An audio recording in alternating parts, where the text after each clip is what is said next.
Hey everyone, and welcome back to the channel. So today, let's take a look at the 2026 Chevrolet Equinox Activ all-wheel drive. This model is finished off in radiant red and MSRP is just over $42,000. Now this is powered by the 1.5 liter 4-cylinder turbocharged engine. It's paired to the 8-speed automatic, pumps out 175 horsepower, 203 pound-feet of torque. Sent through that all-wheel drive system, it will propel this 3,600-pound SUV from 0 to 60 in the mid 8-second range. Top speed is 120 miles an hour. It also has a fuel capacity of 15.6 gallons, and you'll expect to see 25 miles per gallon in the city and 29 out on the highway. This also has a wheelbase of 107.5 inches. Its overall length is 183.2. It has a width of 74.9, a height of 65.6, and its ground clearance measures in at 8 inches. Now, as we move on to the exterior styling for this particular model, you'll notice this dark chrome trim accent that runs throughout the entire grille. With the Chevy badge right in the middle, there's also the blacked out Activ logo on that driver's side, along with gloss black for the rest of the grille. This model also gets a forward-facing camera, so if you happen to take this off the pavement or just in general, that gives you a lot better forward visibility.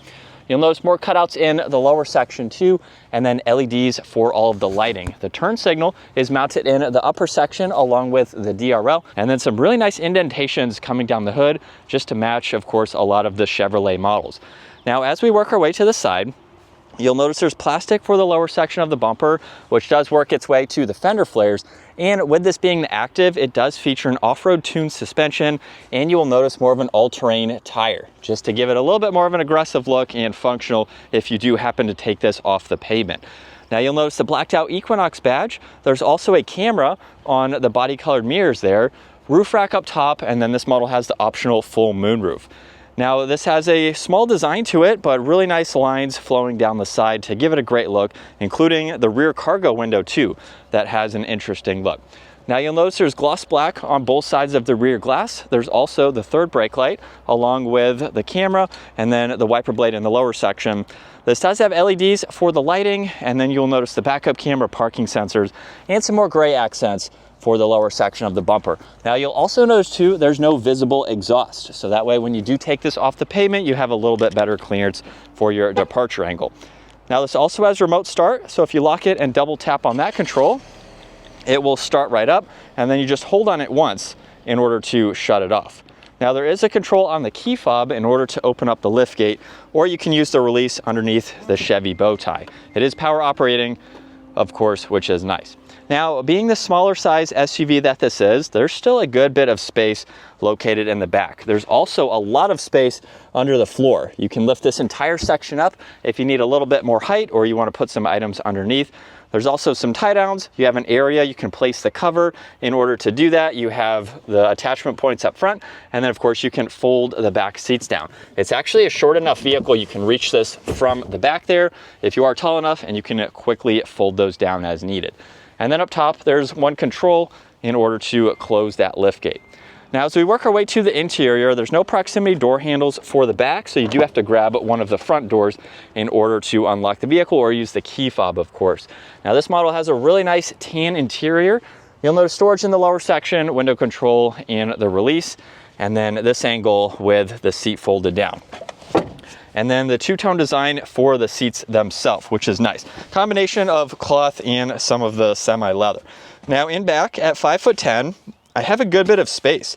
There's storage pockets. These are also heated seats too, and there's vents and auxiliaries down below. And then as far as headroom goes, I have about 2 inches or so. The seats are angled slightly back, so this would be a very comfortable, smaller vehicle to ride in, to be comfortable, to place a car seat and have a few people riding around in back. Now you also have the armrest along with cup holders, and then the cargo windows too in the back, just to give you a little bit more light and of course better visibility. Now this is the control to lock and unlock the vehicle, and you will find one on the passenger side as well. For the driver, you have memory seating adjustments along with lock and unlock, all the window controls. There's the liftgate release, and then even more storage in the lower section. And this also has power operating front seats. You'll notice Activ up top with some of the Alcantara, and then the rest of the design for that seat. Now this is a low vehicle, so it's very easy to enter. And as we start this up, this gets a leather trim steering wheel. There's paddle shifters on both sides, and this also retains volume and tuning adjustments. So those are located on the back On the left side, all of the cruise control settings with distance pacing. The right side, there's the heated steering wheel, voice commands, a shortcut to music with some of those adjustments.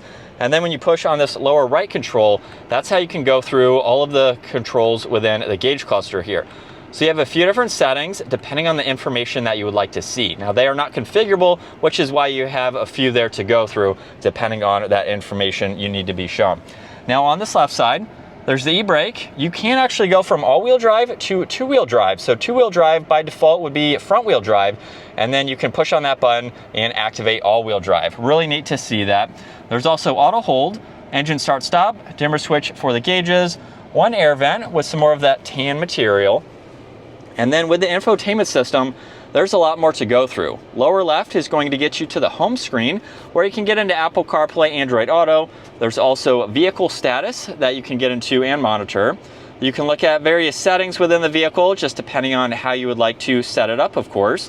You can also get into the climates and then swipe over, look at some more apps here, including your phone. Now there's also a split view, shortcut into the music.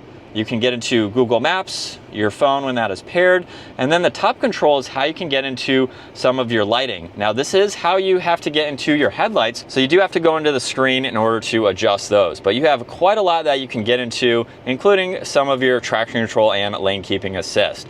Now in this upper section, there's also some more shortcuts where you can get into some notifications and driver profiles, and then volumes in the upper left. Now you have vents underneath that, and then all of the climates laid out very nicely. Temperatures on both sides. This model comes with heated and ventilated seats. There's the fan, along with some defrosters and where you'd like the air to go. Now you get some storage below that, along with auxiliaries, and there's also more hidden storage at the very bottom. You have an area you can place and charge your phone, along with cup holders, more storage, and then when you rotate this dial, you can go through the different driving modes. So just depending on where the power needs to be sent, you have those options. And then to put this into drive or reverse, it is column mounted. So pull the stalk towards you and up for reverse, where now you can go through all of the camera angles. You can even get into a full screen angle. There's a few guidelines that you can set up too. Pull it towards you and down for drive. Now you can look at some of the forward angles, and then park is located on the end of the stalk. There's also lots of storage in the armrest there, as well as in the glove box. Up top, there's the digital rear view mirror, where there's two different settings to go into. So there's the brightness along with zooming in and zooming out. OnStar controls are up top, along with adjustments for the sunshade and sunroof, and there's also a sunglass holder as well. And then there's a lot of glass for this smaller SUV, so you can easily see over both shoulders, making it that much more comfortable to drive. Setting off behind the wheel for the Chevrolet Equinox, this is pedal to the floor.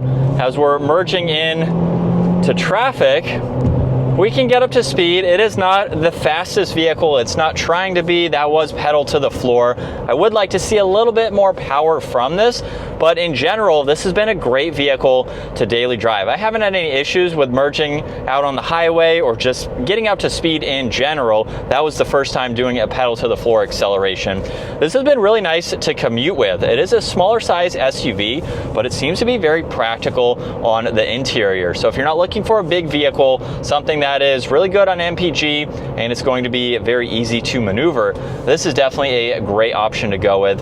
It's also very comfortable too, even with this off-road tuned suspension, which is going to make it a little bit better travel for off the pavement. This isn't something that you would be off-roading necessarily. This is something if you're going hiking, you're getting through some trails that aren't pavement, you have that suspension to help with some of those articulations.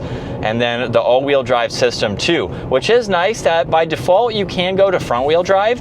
So if you want to save a little bit on MPG, put it into front-wheel drive, you're cruising out on the highway, just driving around day to day, all-wheel drive isn't really needed. So I think it's really cool that you can put it into all-wheel drive for those types of situations, almost like a four-wheel drive system in a sense for a front-wheel drive based vehicle. So it's nice that you have those options to take this off the pavement as needed.